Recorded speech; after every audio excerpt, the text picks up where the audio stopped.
विद्यार्थी मित्रों, गई काले मैं कार्बोक्सिलिक एसिड ની બનાવટ એની ચર્ચા કરી હતી। એ કાર્બોક્સિલિક એસિડની કુલ 9 બનાવટો પૈકીની 1 થી 6 બનાવટો મેં તમને ગઈકાલે સમજાવી હતી। આજે આપણે 7મી બનાવટ એસાઇલ ક્લોરાઇડમાંથી પણ કાર્બોક્સિલિક એસિડ બનાવી શકાય છે। મિત્રો, એસાઇલ ક્લોરાઇડ કોને કહીશું? તો કાર્બોનિલ કાર્બન કાર્બન સાથે ઓક્સિજન દ્વિબંધ ધરાવે, એ કાર્બનની એક સંયોજકતા ક્લોરીન વડે પૂર્ણ કરવામાં આવે અને બાકીની સંયોજકતા આપણે કાર્બન સમૂહ ધરાવતો પદાર્થ એટલે કે કાર્બનિક સમૂહ એ આલ્કાઇલ પણ હોઈ શકે અથવા તો ફિનાઇલ પણ હોઈ શકે। આમ R ની કિંમત અહીંયા બદલતા જાઓ તો ઘણા બધા આલ્કાઇલ ક્લોરાઇડ આપણને પ્રાપ્ત થાય। તો એનું જળ વિભાજન કરવામાં આવ્યું। જળ વિભાજન પાણીની મદદથી સરળતાથી થઈ શકે છે। એનું જો જળ વિભાજન કરવામાં આવે તો અહીંથી બંધ તૂટે છે। આ OH જે છે એ આયન કાર્બોનિલ કાર્બન સાથે જોડાય છે, H આ ક્લોરીન સાથે જોડાય છે અને આપણને કાર્બોક્સિલિક એસિડ સમૂહ પ્રાપ્ત થાય છે। અને આ રીતે પણ સીધે સીધું લખી શકાય। આ જે છે એ એસાઇલ ક્લોરાઇડ તરીકે ઓળખવામાં આવે। વત્તા પાણી, જળ વિભાજન, તો આ જે સમૂહ છે એ સમૂહનું સીધે સીધું COOH સમૂહમાં રૂપાંતર કરીને લખી નાખવાનું વત્તા HCl। આમ આ જે સમૂહ છે એ સમૂહનું COOH સમૂહ એસિડ સમૂહમાં રૂપાંતર થઈ શકે છે। આ ઉપરાંત પણ એસાઇલ ક્લોરાઇડનું બેઝની હાજરીમાં પણ જળ વિભાજન સરળતાથી થઈ શકે છે। આમ બેઝની હાજરીમાં જળ વિભાજન કરતા પણ આપણને કાર્બોક્સિલિક એસિડ આપણને પ્રાપ્ત થાય છે। આમ સરળતાથી કાર્બોક્સિલિક એસિડ આપણે મેળવી શકીએ છીએ। આમ બેઝ ઉદ્દીપકની હાજરીમાં સરળતાથી ઝડપથી એસિડ સમૂહમાં રૂપાંતર થાય છે। ઉદાહરણ તરીકે લેવું હોય તો R બરાબર CH3COCl, બે કાર્બન છે, બે કાર્બન ધરાવતો પ્રચલિત શબ્દ એસિટાઇલ ક્લોરાઇડ છે। એસિટાઇલ ક્લોરાઇડ, આ એસિટાઇલ ક્લોરાઇડનું જળ વિભાજન કરવામાં આવે તો આ સમૂહને સીધે સીધું તમે COOH સમૂહમાં રૂપાંતર કરી શકો છો। તેથી આપણને ઇથેનોઇક એસિડ નિપજ પ્રાપ્ત થાય વત્તા HCl। એ જ પ્રમાણે તમે ફિનાઇલ સમૂહ પણ લઈ શકો। ફિનાઇલ સમૂહ એટલે C6H5 COCl। આનું નામ છે બેન્ઝોઇલ ક્લોરાઇડ।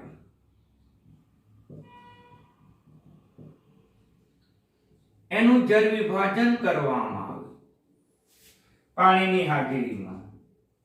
તો મિત્રો, આની જગ્યાએ કયો સમૂહ સીધે સીધો લખી નાખવાનો? તો એના સ્થાને તમે COOH સમૂહ સીધે સીધો લખી શકો વત્તા કઈ નિપજ પ્રાપ્ત થશે તો કે HCl। આમ આપણે એસાઇલ ક્લોરાઇડમાંથી પણ સરળતાથી carboxylic acid, aliphatic carboxylic acid, aromatic carboxylic acid આપણે સરળતાથી પ્રાપ્ત કરી શકીએ છીએ। હવે આઠમાની ચર્ચા કરીએ। એનહાઇડ્રાઇડ સંયોજનોમાંથી એનહાઇડ્રાઇડ સંયોજન,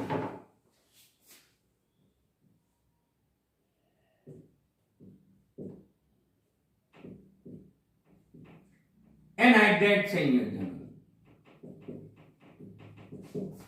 આ એનહાઇડ્રેટ સંયોજનોમાંથી પણ આપણે કાર્બોક્સિલિક એસિડ સરળતાથી મેળવી શકીએ છીએ। તો એનહાઇડ્રાઇડ કોને કહીશું? કે કાર્બોનિલ કાર્બન, બે કાર્બોનિલ કાર્બન હોય અને બંને કાર્બોનિલ કાર્બન એક ઓક્સિજન મારફતે જોડાયેલા હોય, આ કાર્બોનિલ કાર્બનની સંયોજકતા અન્ય સમૂહ વડે પૂર્ણ થઈ હોય તો તેને એનહાઇડ્રાઇડ તરીકે ઓળખવામાં આવે. આમ મિત્રો એને કહીશું એનહાઇડ્રાઇડ સંયોજનો કે બે કાર્બોનિલ સમૂહ છે અને બંને કાર્બોનિલ સમૂહ એક સામાન્ય ઓક્સિજન મારફતે જોડાયેલા હોય, બંને કાર્બોનિલ કાર્બન કોઈ સમૂહ અન્ય સમૂહ આલ્કાઇલ કે એરાઇલ સમૂહ સાથે જોડાયેલા હોય. અને આ રીતે પણ લખાય RCO બે વખત છે અને બીજી રીતે પણ લખી શકાય RCO twice O. મોટા ભાગે આ રીતે વધારે લખવામાં આવે છે, પરંતુ એનું અર્થઘટન આ રીતે કરવું પડે. હવે એનું જળ વિભાજન કરવામાં આવે છે.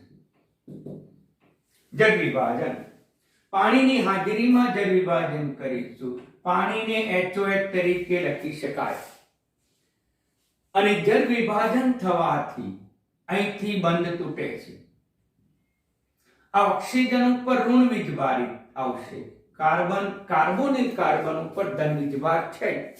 તેથી આ હાઇડ્રોજન એ ઋણ વીજભારિત ઓક્સિજન સાથે જોડાશે, જ્યારે કાર્બોનિલ કાર્બન એ ઋણ વીજભારિત હાઇડ્રોક્સિલ સમૂહ સાથે જોડાશે અને એને પરિણામે RC ડબલ બોન્ડ આ ઓક્સિજન સાથે હાઇડ્રોજન જોડાશે, એસિડ પ્રાપ્ત થશે. આ ઉપરાંત C ડબલ બોન્ડ O અને આ કાર્બન જે છે આ OH સાથે જોડાશે અને આ રીતે પણ લખી શકાય 2 મોલ કાર્બોક્સિલિક એસિડ. આમ એનહાઇડ્રાઇડ નું જો તમે જળ વિભાજન કરો તો તમને 2 મોલ કાર્બોક્સિલિક એસિડ આપણને પ્રાપ્ત થાય છે.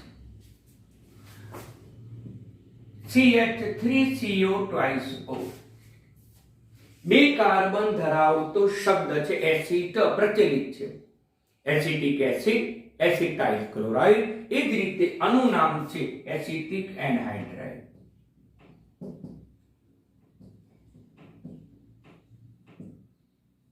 એસિટિક એનહાઇડ્રાઇડ નું પાણી વડે જળ વિભાજન કરવામાં આવે તો મિત્રો કઈ નિપજ મળે? તો સરળતાથી સમજવા માટે આનું બંધારણ લખવું જરૂરી છે. CH3CO આ રીતે પણ લખાય. કેટલી વખત છે? તો કે 2 વખત. એની પાણી સાથેની પ્રક્રિયા તો પાણીને આપણે HOH તરીકે લખીએ છીએ. અહીંથી બંધ તૂટે છે. આ H ઓક્સિજન સાથે જોડાય છે, આ OH જે છે એ કાર્બન સાથે જોડાય છે. પરિણામે CH3COOH આ વિભાગમાંથી COOH એસિડ પ્રાપ્ત થશે, આમાંથી પણ આપણને એસિડ પ્રાપ્ત થશે. આમ આપણને સમાન એસિડ એસિટિક એસિડ ના 2 મોલ નિપજ પ્રાપ્ત થશે. એ જ રીતે બીજું સમીકરણ પણ લઈ શકાય. C6H5CO twice O એનું જળ વિભાજન કરવામાં આવે.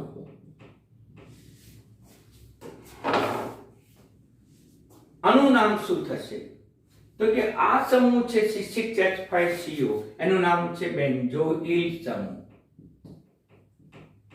એનું નામ છે બેન્ઝોઇલ સમૂહ, માટે એનું નામ થશે બેન્ઝોઇક એનહાઇડ્રાઇડ.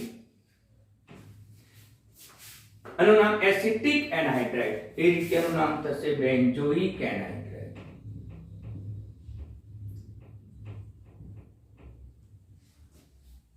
આ બેન્ઝોઇક એનહાઇડ્રાઇડ નું જળ વિભાજન કરવું છે તો આપણે સરળતાથી સમજવા માટે અને 2 મોલ છે એટલે C6H5CO C6H5CO બંને એક સામાન્ય ઓક્સિજન મારફતે જોડાયેલા છે.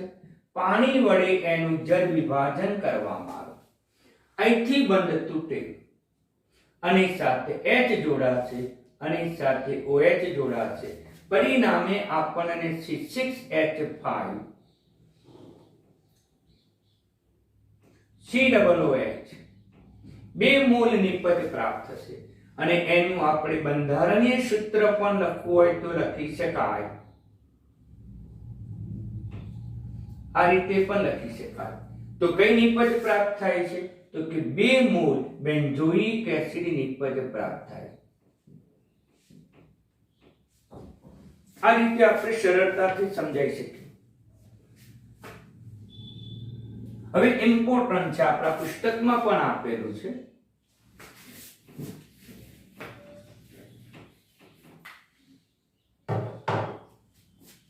C6H5CO COOCH3. મિત્રો આ જે સમૂહ છે બેન્ઝોઇક સમૂહ છે.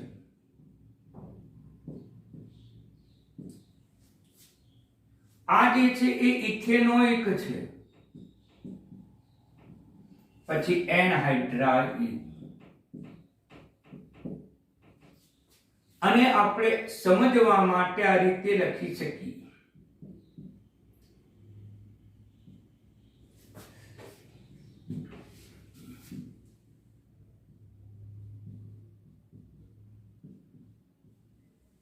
મિત્ર વધારે સારી રીતે સમજવું હોય તો એનું આપણે બંધારણ આ રીતે બતાવવું પડે. આ જે સમૂહ છે એ સમૂહનું નામ છે બેન્ઝોઇલ સમૂહ. એની પરથી બેન્ઝોઇક શબ્દ આવ્યો. આ જે છે એનું નામ છે ઇથેનોઇલ સમૂહ. ઇથેનોઇલ સમૂહ માટે એની પરથી નામ આપ્યું ઇથેનોઇક. અને બંને સમૂહ એક સામાન્ય ઓક્સિજન મારફતે જોડાયેલા છે માટે નામ બનશે બેન્ઝોઇક ઇથેનોઇક એનહાઇડ્રાઇડ. માટે આનું નામ બનશે. હવે એનું જર વિભાજન કરવામાં આવે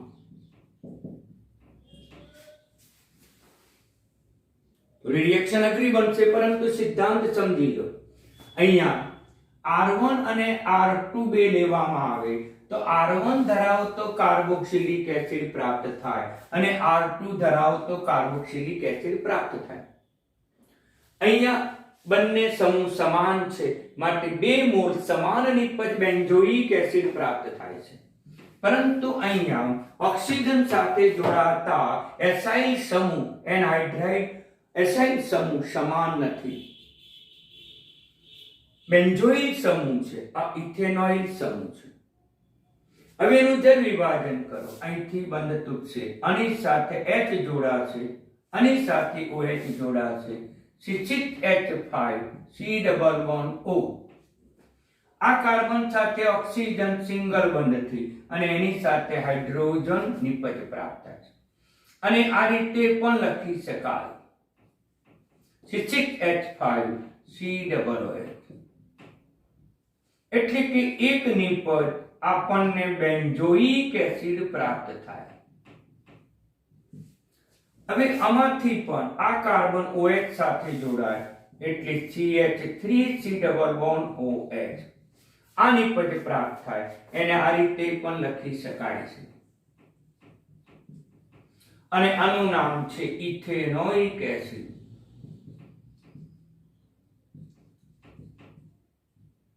ઓકે મિત્રો, તો આ રીતે આપણે સરળતાથી એનહાઇડ્રાઇડ સંયોજનોમાંથી પણ એસિડ બનાવી શકાય છે. હવે એસ્ટર સંયોજનોમાંથી મિત્રો છેલ્લે આપણે ચર્ચા કરીએ. નંબર 9, એસ્ટર સંયોજનોમાંથી પણ એસિડ આપણને પ્રાપ્ત થાય.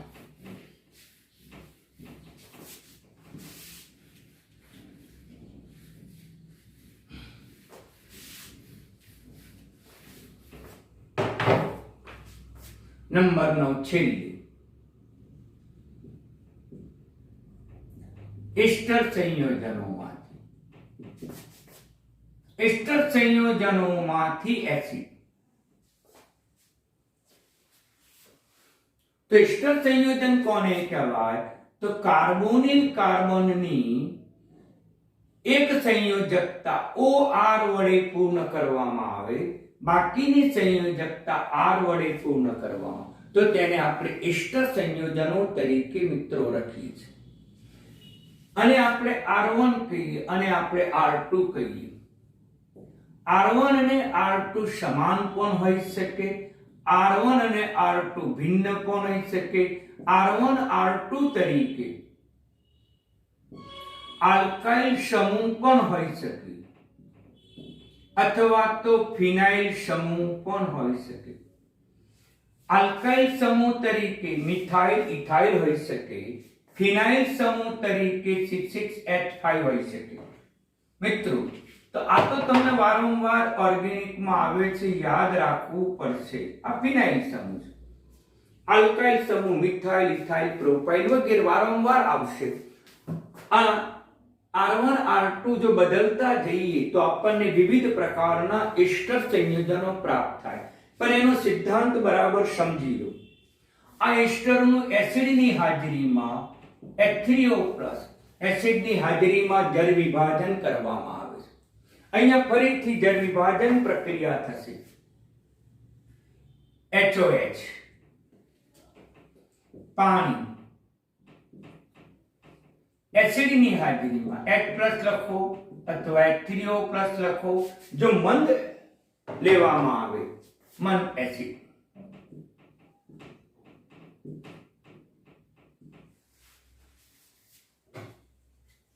તો મંદ એસિડની હાજરીમાં એનું જળ વિભાજન થશે.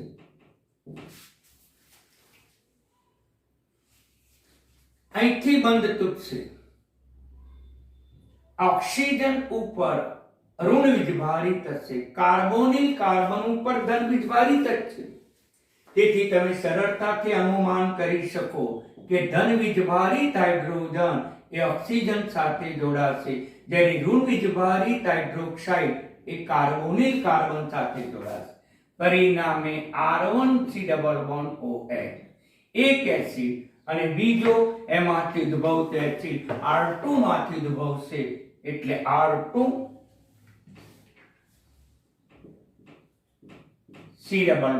અથવા તો R2OH બનશે.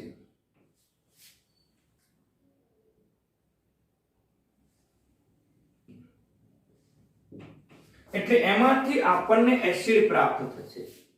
મિત્રો સમજો, આમાં જે કાર્બન છે, કાર્બન સાથે આ સમૂહ જોડાવાથી આપણને એસિડ સંયોજનો પ્રાપ્ત થાય છે. મિત્રો, અહીંયા મારી થોડી ભૂલ છે, બરાબર સમજી લેજો. R2 સાથે ઓક્સિજન સાથે OH જોડાશે. મારી ભૂલ હતી મિત્રો. એટલે એસ્ટરના સંયોજનનું જળ વિભાજન કરવાથી આપણને એસિડ પ્રાપ્ત થશે. અને આ ઉપરાંત આલ્કોહોલ નિપજ પણ પ્રાપ્ત થશે. બરાબર ક્લિયર સમજી લો. મારી થોડી ભૂલ હતી શરૂઆતમાં. એટલે એસિડ અને આલ્કોહોલ નિપજ આપણને પ્રાપ્ત થાય છે. દાખલા તરીકે લઈ શકાય CH3 COO C2H5. હવે એનું નામ શું થશે? એસ્ટર સંયોજનનું નામકરણ કરવા માટે પાછળ રહેલો આલ્કાઇલ સમૂહ પ્રથમ લખવામાં આવે, એટલે એનું નામ છે ઇથાઇલ. બાકીના સંયોજનમાં ઇથાઇલ સિવાયના બાકીના ભાગ સંયોજનમાં 2 કાર્બન છે અને 2 કાર્બન ધરાવતો પ્રચલિત શબ્દ અથવા તો આલ્કેન ઇથેન. મિત્રો, એસ્ટર સંયોજન છે એટલે ઓઇક એટ આવે એટલે ઇથાઇલ ઇથેનોએટ આવશે.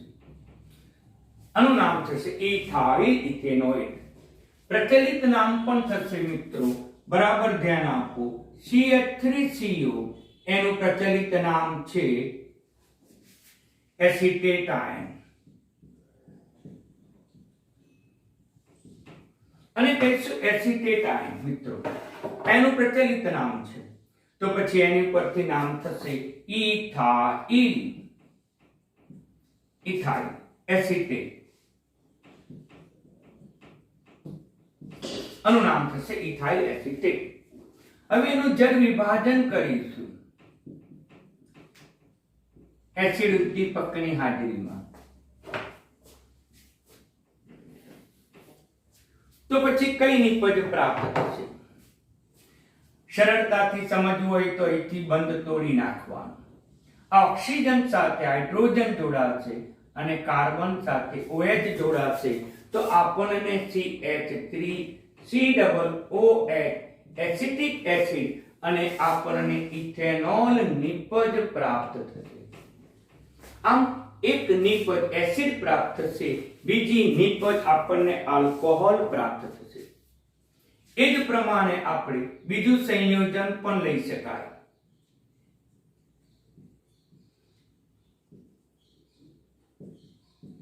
C2H5. તો આનું નામ શું થશે? આ છે સમૂહ ઇથાઇલ સમૂહ. બાકીનો ભાગ છે એને કહીશું બેન્ઝો. બેન્ઝોઇક એસિડમાંથી બેન્ઝેનોએટ.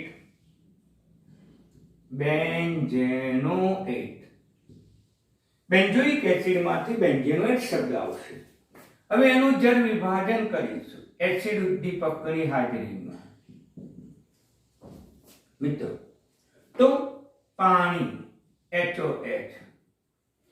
આમ તો મિકેનિઝમ મુજબ અહીંથી બંધ તૂટે, પરંતુ આપણને પરીક્ષામાં આ રીતે સંયોજન આપેલું હોય અથવા આ રીતે આપણે લખીએ છીએ. તેથી બે ઓક્સિજન વચ્ચેનું બંધ તોડી નાખવાનું. એક ઓક્સિજન છે એની સાથે હાઇડ્રોજન અને આ જે છે OH, એ OH એ કાર્બોનિલ કાર્બન સાથે જોડાશે અને એને પરિણામે બેન્ઝોઇક એસિડ પ્રાપ્ત થશે અને બીજું ઇથેનોલ આપણને નિપજ પ્રાપ્ત થશે. તો મિત્રો, આ રીતે સરળતાથી સમજાવી શકાય કે બે ઓક્સિજન વચ્ચેનો બંધ તૂટશે, પાછળ રહેલા આલ્કાઇલ સમૂહના ઓક્સિજન સાથે હાઇડ્રોજન જોડાશે અને CO સમૂહના કાર્બન સાથે OH જોડાશે. આમ સરળતાથી આપણે નક્કી કરી શકીએ. બીજું પણ આપણે લઈએ 4 કાર્બન.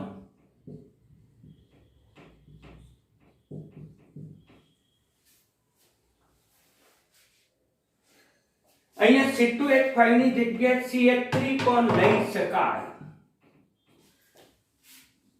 હવે આનું નામ શું થશે મિત્રો? તો પહેલો પાછળનો આલ્કાઇલ સમૂહ યાની કે R2 સમૂહ ધ્યાનમાં લેવો પડે. આનું નામ છે મિથાઇલ.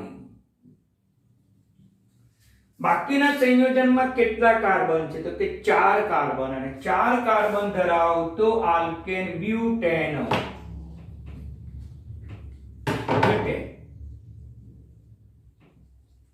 પાછળ કયો પ્રત્યય આવે?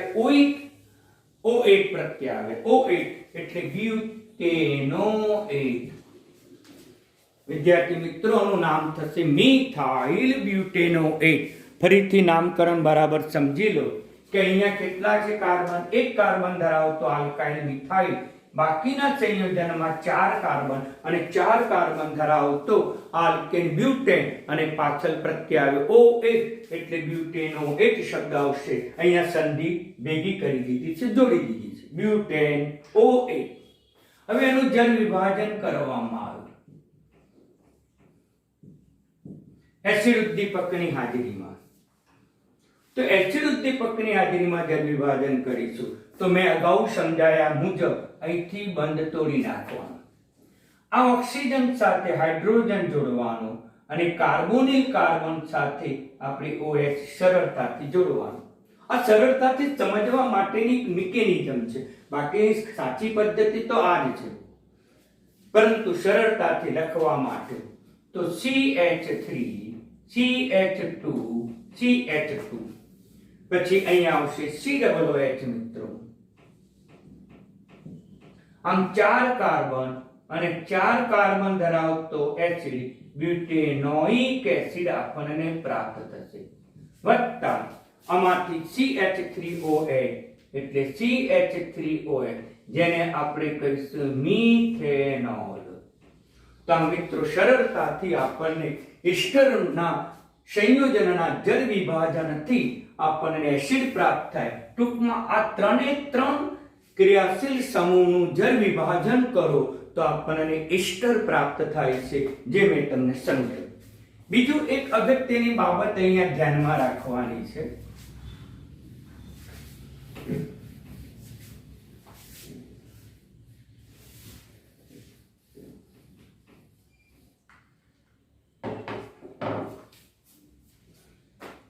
બીજી વસ્તુ કે અહીંયા એસ્ટર સંયોજન છે, એસ્ટર એનું પાણીની હાજરીમાં જો જળ વિભાજન કરવામાં આવે તો એમાંથી એક એસિડ નિપજ પ્રાપ્ત થાય છે, બીજી આલ્કોહોલ નિપજ પ્રાપ્ત થાય છે. આ પ્રક્રિયા પ્રતિવર્તી પણ છે. એટલે પુરોગામી જે પ્રક્રિયા છે એ એસ્ટરનું જળ વિભાજન છે, જ્યારે પ્રતિગામી પ્રક્રિયા તમે શીખી ગયા છે એસિડ અને આલ્કોહોલ વચ્ચેની મંદ એસિડની હાજરીમાં જો પ્રક્રિયા કરવામાં આવે અથવા તો એસિડની હાજરીમાં જો પ્રક્રિયા કરવામાં આવે તો પ્રતિવર્તી પ્રક્રિયાથી એસ્ટર અને પાણી બને છે. એ પ્રક્રિયાને એસ્ટરીકરણ તરીકે પણ ઓળખવામાં આવે. મિત્રો, એસ્ટરનું જળ વિભાજન અને એસ્ટરીકરણ એકબીજાની વિરુદ્ધ પ્રક્રિયાઓ છે. આ બરાબર ધ્યાનમાં રાખજો. એસ્ટર નું જળ વિભાજન અને એસ્ટરીકરણ એકબીજાની વિરુદ્ધ પ્રક્રિયાઓ છે. જો જળ વિભાજન પુરોગામી પ્રક્રિયા હોય તો એસ્ટરીકરણ પ્રતિગામી પ્રક્રિયા થશે. મિત્રો ધ્યાન આપજો. એટલે આપણે આ રિએક્શન લખીએ ત્યારે પુરોગામી પણ લખવાની અને પ્રતિગામી પણ લખવાની. આ વસ્તુ ધ્યાનમાં રાખજો. એસ્ટરનું જળ વિભાજન કરવાથી એસિડ અને આલ્કોહોલ બને. જ્યારે એસિડ અને આલ્કોહોલ વચ્ચેની પ્રક્રિયા કરો તો એસ્ટર બને. આમ એસ્ટરનું જળ વિભાજન અને એસ્ટરીકરણ એકબીજાની વિરુદ્ધ પ્રક્રિયા છે. એસ્ટરીકરણ એટલે એસ્ટર બનાવવો. એસિડ અને આલ્કોહોલમાંથી એસ્ટર બને એ પ્રક્રિયાને એસ્ટરીકરણ કહેવાય, જે મેં તમને 10મા પ્રકરણમાં બરાબર સમજાવેલું છે. મિત્રો, હવે જળ વિભાજન બેઝની હાજરીમાં પણ થઈ શકે. CH3 CH2 COO2H5 બેઝની હાજરીમાં પણ જળ વિભાજન થઈ શકે. મિત્રો, હવે આપણે જળ વિભાજન પ્રતિગામી છે અને પુરોગામી છે, તો પ્રતિગામી પણ થશે. બેઝની હાજરીમાં જળ વિભાજન કરો તો અહીંથી બંધ તૂટે. મિત્રો, CH3 CH2 COOH પ્રાપ્ત થશે વત્તા C2H5 OH ઇથેનોલ પ્રાપ્ત થશે. પણ મિત્રો અહીંયા બેઝ હાજર છે અને બેઝ હાજર હોવાથી તેની NOH સાથે પ્રક્રિયા થશે. તટસ્થીકરણ પ્રક્રિયા થઈને એનો સોડિયમ ક્ષાર આપણને પ્રાપ્ત થશે. તો આપણે એનો સોડિયમ ક્ષાર આપણે લખવો પડે. આના સ્થાને આપણે સોડિયમ ક્ષાર લખવો પડે. એટલે કે નિપજ આ રીતે લખવી પડે. અને ત્યાર પછી જો તમે એસિડ ઉમેરો તો આપણને કાર્બોક્સિલિક એસિડ મળે. આ Na નું વિસ્થાપન H ની મદદથી થશે. આમ બેઝની હાજરીમાં પ્રક્રિયા કરો તો એનો સૌપ્રથમ બેઝ ક્ષાર લખવો પડે અને ત્યાર પછી એસિડ ઉમેરો એટલે આપણને એસિડ નિપજ પ્રાપ્ત થાય. તો એક આ પણ પ્રકારની પ્રક્રિયા છે, સમજો. હવે આનું નામ શું થશે? પહેલા આલ્કાઇલ સમૂહ R2 નો ઉલ્લેખ કરવો પડે. આલ્કાઇલ સમૂહ તરીકે છે ઇથાઇલ. બાકીના ભાગમાં 3 કાર્બન છે અને 3 કાર્બન ધરાવતો આલ્કેનો પ્રોપેનો. એસ્ટર છે એટલે OH પ્રત્યય લગાવવો પડે એટલે પ્રોપેનોએટ નામ બનશે. આનું નામ પ્રોપેનોઇક એસિડ છે, આનું નામ ઇથેનોલ છે, જે મિત્રો આપણે વારંવાર શીખી ગયા છીએ. આમ આપણને કાર્બોક્સિલિક એસિડ બનાવવાની 9 પદ્ધતિ હતી. એ 9 પદ્ધતિની મિત્રો મેં તમને ચર્ચા કરી, એટલે સરળતાથી જેટલી પાટિયા ઉપર નોંધ થઈ છે એટલી તમે અવશ્ય કરતા રહેજો.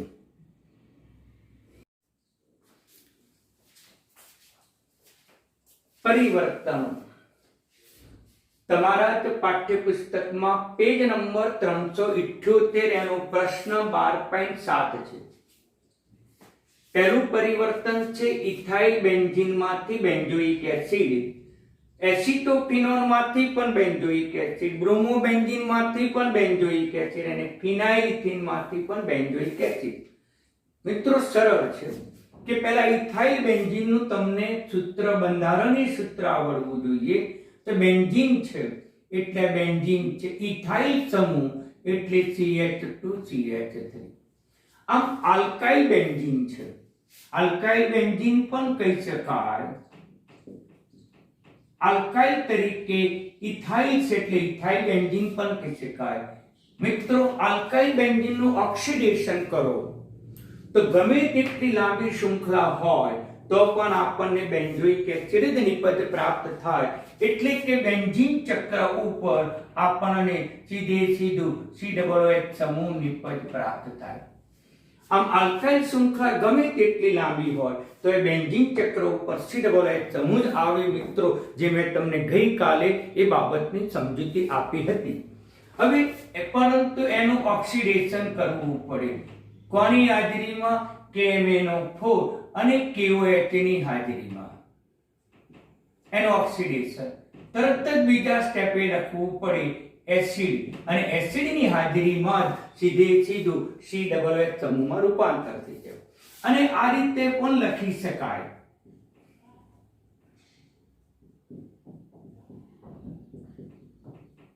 આનું ઓક્સિડેશન સૌપ્રથમ KMnO4 અને KOH ની હાજરીમાં કરીશું. તો પછી આનું કાર્બોક્સિલિક એસિડમાં રૂપાંતર થાય. મિત્રો ઓક્સિડેશન તો થાય, પરંતુ એમાં બેઝ હાજર છે, અને બેઝ હાજર હોવાથી ઉદ્ભવતો એસિડ અને બેઝ વચ્ચેની પ્રક્રિયા તે ક્ષાર બને, અને જેને આપણે પોટેશિયમ ક્ષાર તરીકે ઓળખીએ છીએ. એટલે પોટેશિયમ બેન્ઝોએટ પ્રાપ્ત થાય. Potassium benzoate. પરંતુ આપણે એસિડ બનાવવો છે એટલે ફરીથી આપણે એસિડ ઉમેરવો પડે. H3O+ ઉમેરવો પડે, અથવા તો કોઈ પણ H+ ઉમેરવો પડે.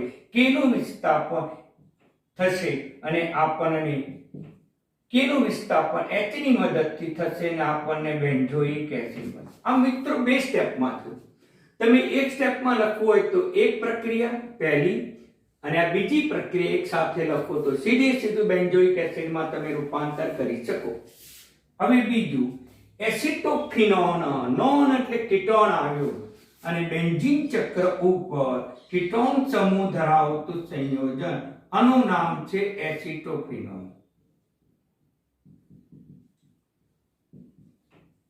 એ જ પ્રકારે પહેલા સ્ટેપમાં એનું ઓક્સિડેશન કરીશું KMnO4 KOH ની હાજરીમાં.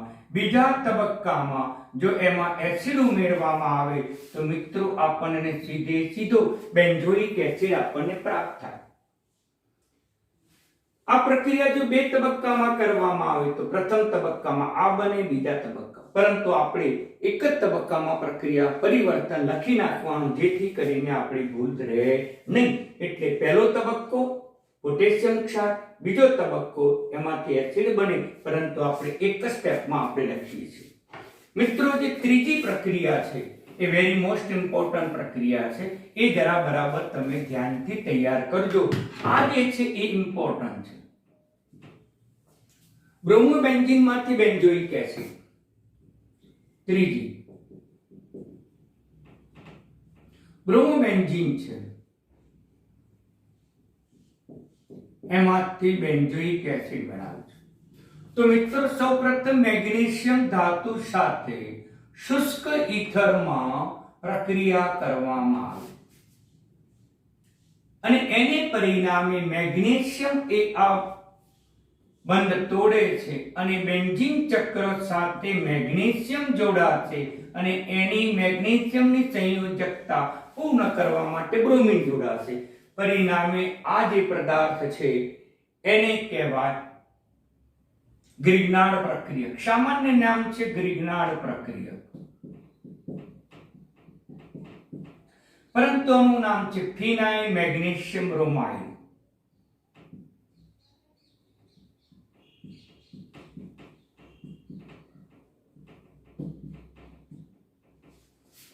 આ ફિનાઇલ મેગ્નેશિયમ બ્રોમાઇડની કાર્બન ડાયોક્સાઇડ સાથે પ્રક્રિયા કરવામાં આવે, યાને કે સૂકા બરફ સાથે પ્રક્રિયા કરવાનું. સૂકો બરફ એનું બંધારણ આ રીતે છે, જેને CO2 તરીકે પણ.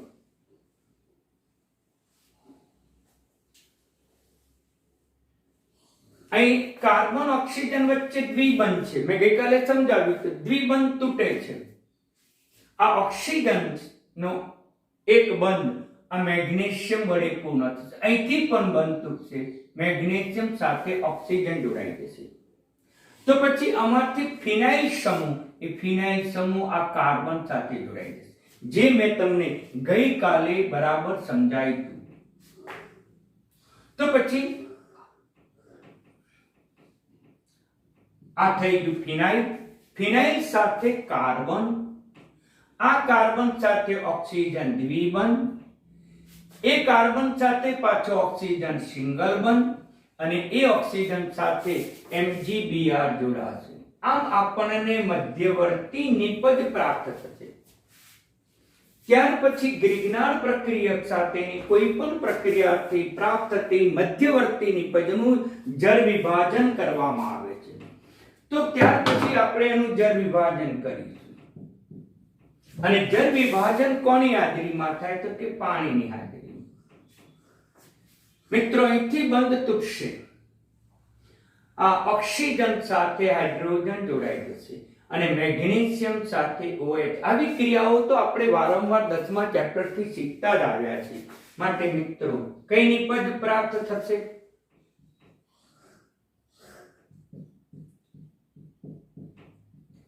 OH, benzoic acid. અને ગૌણ નિપજ તરીકે મેગ્નેશિયમ હાઇડ્રોક્સાઇડ બ્રોમાઇડ નિપજ પ્રાપ્ત થશે.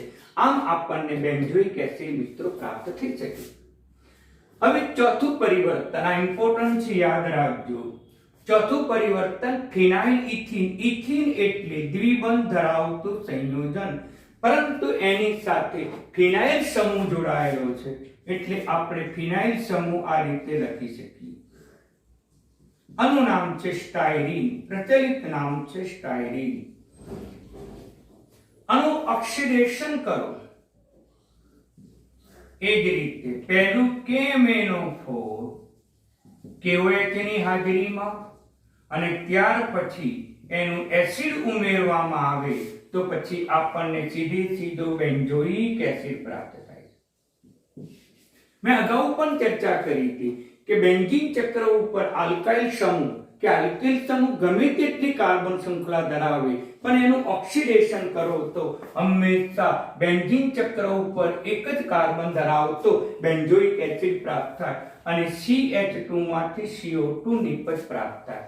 પરંતુ મિત્રો, આપણને સમીકરણમાં તત્વોનું બેલેન્સ કરવાની જરૂરિયાત હોતી નથી. સીધી મુખ્ય નિપજ આપણને કઈ? Benzoic acid. આમ આપણને આ ચારે ચાર પદાર્થોમાંથી બેન્ઝોઇક એસિડ સરળતાથી પ્રાપ્ત કરી શકાય. એ માટે આપણને ત્રીજું પરિવર્તન છે, એ મોસ્ટ ઇમ્પોર્ટન્ટ પરિવર્તન છે. આ ઉપરાંત મિત્રો, તમને હોમવર્ક્સમાં પણ આપું છું, ધ્યાન આપો.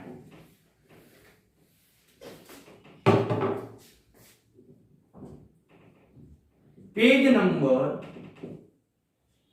377, કોયડો 12.5.